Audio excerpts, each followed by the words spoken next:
Macbeth has one of the most striking openings of any Shakespeare play. When shall we three meet again in thunder, lightning, or in rain?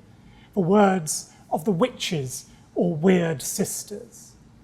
It's an amazing imaginative feat on Shakespeare's part to bring alive the spirit of evil and of darkness in a theatre, remember, that could not be darkened. Shakespeare wrote from open-air stage, so it's up to his language and the imagination of the audience to create the night, the darkness. Witches, ancient fears, superstitions. They're perhaps in a tiny way still part of our culture on Halloween, but what we have to remember in Shakespeare's time is that everybody believed in magic of some kind or another. Everybody believed there was another world, a world of angels, of devils, and many people believed that witches were working with, in touch with the devil and the forces of evil. But it's a more complicated picture than that at first sounds. One of the extraordinary things about Shakespeare's age, and maybe one of the things that makes his plays so powerful and makes them endure through history, is that he was writing at a transitional moment between old and new forms of belief. So although ancient superstitions were still very much alive, especially in the countryside, new ideas, a new kind of rationalism was also beginning to take off. And in many ways, Shakespeare's plays plug into the debate between old and new ideas. And the debate about witchcraft was as fierce as any. Like most of his plays, Shakespeare's Macbeth was not a story he made up himself. It was based on a history book. During Shakespeare's lifetime, the Tudor regime became very interested in recording the history of the nation. And many, many different historical chronicles, as they were called, were gathered together into a huge book called The Chronicles of England, Scotland and Wales. The editor was a man called Raphael Holinshead. And I've got in front of me here the history of Scotland, which was an essential part of Holinshead's project. And it was in those chronicles that Shakespeare got his English and Scottish history. His English history plays like Henry IV, Henry V, Richard III, all came from Holinshead. And his Scottish play, Macbeth, came from Holinshead's history of Scotland. So what are those weird sisters or witches like in Shakespeare's source?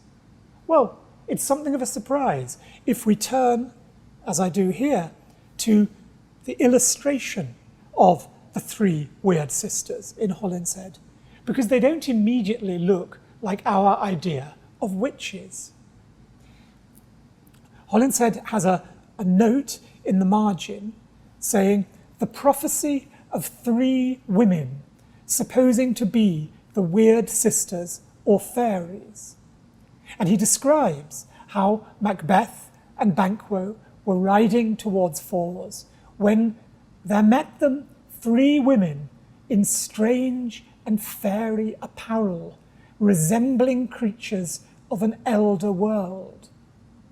And then the three women speak those three prophecies: Hail Macbeth, Thane of Glamis, which he already is, Thane of Cawdor, which he very soon becomes, and the third says, All hail Macbeth, that hereafter shalt be King of Scotland. Shakespeare read that, and he obviously saw the dramatic potential in these three addresses to Macbeth and Banquo.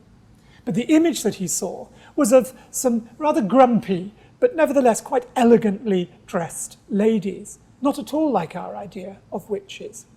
Holinshead describes them as being like creatures of an elder world. And there may be a suggestion there of the classical idea of the Sibyl, the old woman who is a kind of prophet. But Sibyls in classical times were highly respected. They were thought of as being the voice that came from the gods. Shakespeare's weird sisters in the play are very different. Their behaviour conforms much more to the vernacular idea of a witch. Before they meet Macbeth, we hear them engaging in a bit of banter about what they've been doing. "Here I have a pilot's thumb," says the first of them, "racked as homeward he did come." The pilot of a ship has had his thumb removed. And at that point there is a drum. Macbeth is on his way. But before he comes on stage, the three sisters dance in a circle, a magic circle. And they say, "The weird sisters, hand in hand, posters of the sea and land, thus do go about, about. Thrice and thrice and thrice to mine, and thrice again to make up 9. Peace, the charms wound up." 3 is, of course, the magical number of witchcraft. 3 times 3, doubly magical. Macbeth then comes on and says, "So foul and fair a day I have not seen." Shakespeare's Macbeth is a play full of double language, of paradoxes and opposites. Things foul, things fair, opposites held together. Banquo is the first who notices the weird sister, but his description of their dress is very different from what we've seen in the illustration in Holinshead. "What are these, so withered and so wild in their attire, that look not like the inhabitants of the earth, and yet are on it?" Then he turns to the witches. "Live you, or are you aught that man may question? You seem to understand me, by each one at her choppy finger laying upon her skinny lips. You should be women, and yet your beards forbid me to interpret that you are so." "Speak if you can," says Macbeth. "What are you? Not who are you, but what are you?" And you then get the 3 acclaims. "All hail Macbeth, hail to thee, Thane of Glamis. All hail Macbeth, hail to thee, Thane of Cawdor. All hail Macbeth, that shalt be king hereafter." Then, of course, Banquo asks if there's going to be anything in it for him. And he then says, "Are ye fantastical, or that indeed which outwardly ye show?" There's a fascination in the play, as in so many of Shakespeare's plays, between the outward and the inward. Are outward appearances true, or is there some kind of fantasy going on? Are ye fantastical? Are they creatures of the imagination, not of reality? It's a question that's left uncertain. But there is no doubt that the description here of them as being women who are bearded, who are old, who are hag-ridden, choppy fingers and skinny lips, Shakespeare's changed these rather elegant classical figures into vernacular witches. Why has he done that? Why is witchcraft such a key theme in Macbeth?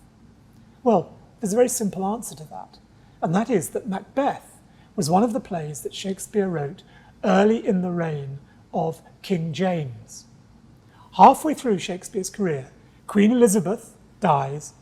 She dies without an heir, but King James of Scotland comes to the throne. He is already King James VI of Scotland. He now becomes King James VI of Scotland and King James I of England.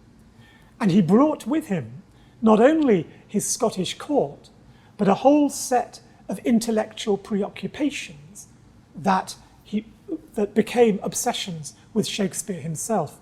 King James, for reasons that we will see, was very interested in witchcraft. But he was also very interested in medicine and healing.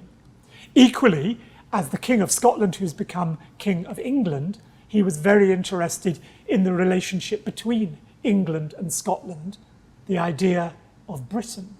And these are all themes that Shakespeare is preoccupied with in Macbeth.